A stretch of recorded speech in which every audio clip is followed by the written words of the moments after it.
Hi, Viveta. Jeff Allen here. I just saw you did a post for International Translation Day the other day up on LinkedIn. I kind of want to comment on that. And I had to comment on someone else's post too, who posted on it. And I was thinking, for a number of years, I spoke each year on the International Translation Day for the prods.com when they were doing their virtual annual conferences.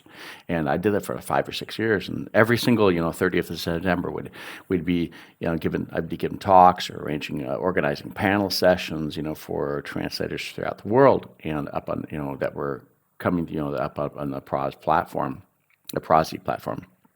And, but this year I wasn't able to, but they haven't been doing that for a couple of years. And even this year I'd forgotten that it was International Translation Day because I was in Canada for 3 weeks on vacation. And then came back and had a big family weekend reunion last weekend. And then I was in the hospital for earlier this week for surgery. So that's why I got my arm here with still my IV in it. So I've had a few other things to kind of deal with in life, but I had forgotten it was International Translation Day, because it wasn't in that loop of thinking about that. But I just want to say that it's looking, on we've come a long ways. We've come a long ways with the technology thing, and I think right now we are at a point in time where AI has, finally gotten some traction. It's kind of visible now for the general public, and what we used to say, for translation and language and speech systems, they would call them, now we just say AI. It's AI, right? That's the basis for a lot of the AI right now is text and audio. We're moving that direction. Now it's getting into video too and getting the images and all other things too. But the text is still the basis of that. It's still a lot is happening at the text level, LLMs and all that.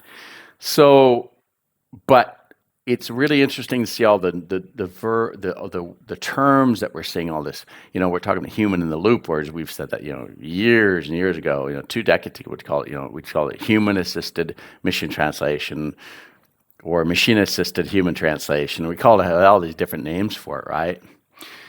But the thing I'm seeing in the trend, a little bit of trend I've been seeing, is begin to say, we're calling it, human assisted or human generated AI, right? Where that's kind of sad because really everything is based on the people that are doing it, right? And AI is just, we're creating scripts and creating ways of doing approaches, but you still need a person to be doing something at some point in time.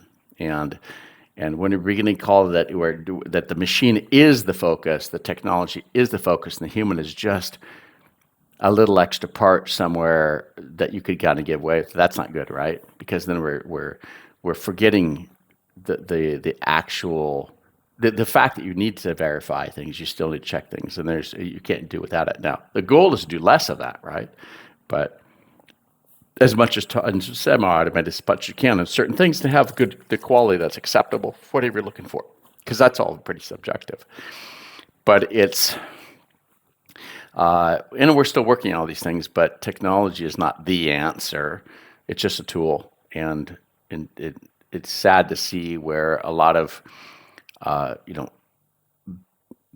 C-level folks are promising things that are not achievable, and they're giving us. It creates that hype where now they're kind of backtracking, just as we've seen in the past.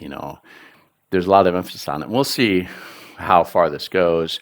This level or this cycle. We'll see how far it goes, and if it does cause some problems. But it'll be good to see. That it's gotten some traction and people are using it, and that's really great.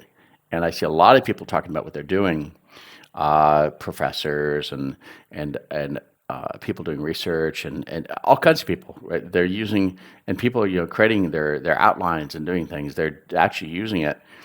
The issue too is, of course, is the intellectual property issues and the content, and you're breaching any violations if you're using giving away internal and confidential content to outside systems. That can be a problem, but it's really great to see that it's finally catching some traction and seeing where it's going, and it's really kind of exciting to be in the middle of it. So, thanks so much for your post, And let's keep talking about this and evangelizing and make sure that it's done in a good and correct way with all the ethics included that it should be. Thanks so much.